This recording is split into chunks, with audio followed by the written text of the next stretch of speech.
सणवार आले की कामाचा प्रचंड लोड असतो. म्हणजे ब्लाऊज असेल, रिपेरिंग असेल, वन पीस असेल, काही असेल नऊवारी ते. आणि तसंच आपल्या घरीसुद्धा कामं जास्त असतात, पूजा-बिजा सगळ्याच गोष्टी. कारण सणवार आणि रेग्युलर ह्याच्यामध्ये खूप फरक असतो.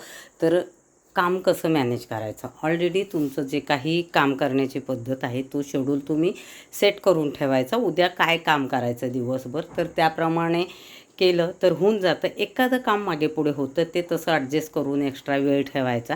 हे टाईम टेबल मी बनवून घेतलं होतं एक दोघांकडून. त्यांनी तसं सांगितलं होतं, त्याप्रमाणे मी करण्याचा प्रयत्न करते. कधीकधी माझं हे शेड्यूल मागे पुढे होतं, पण शक्यतो मी काम त्याच वेळेमध्ये पूर्ण करण्याचा प्रयत्न करते. नाही झालं तर टेन्शन घेत नाही. ठीक आहे, होईल आणि थोडंसं मागे पुढे होईल असं वाटतं. पण ऑर्डर जे असते ते पूर्ण वेळेत करण्याचं म्हणजे पूर्ण मी प्रयत्न करते. आणि समजून घेणारे जे कस्टमर आहेत तेही समजून घेतात. तर अशा प्रकारे शिलाईचं काम चालतं.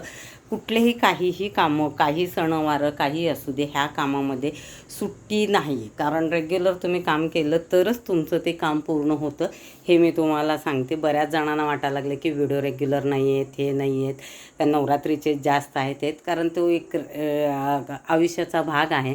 काही आठवणी जपायचे असतात, काही आपल्यासाठी करतो, काही दुसऱ्यांसाठी करतो.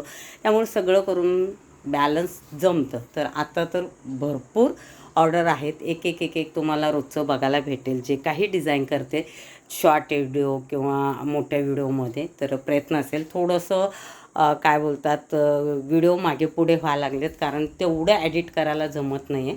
तर अशा प्रकारे काम चालू आहे. तुम्ही प्लॅनिंग केलं तर काम परफेक्ट होतं, ह्याची मी खात्री देते तुम्हाला.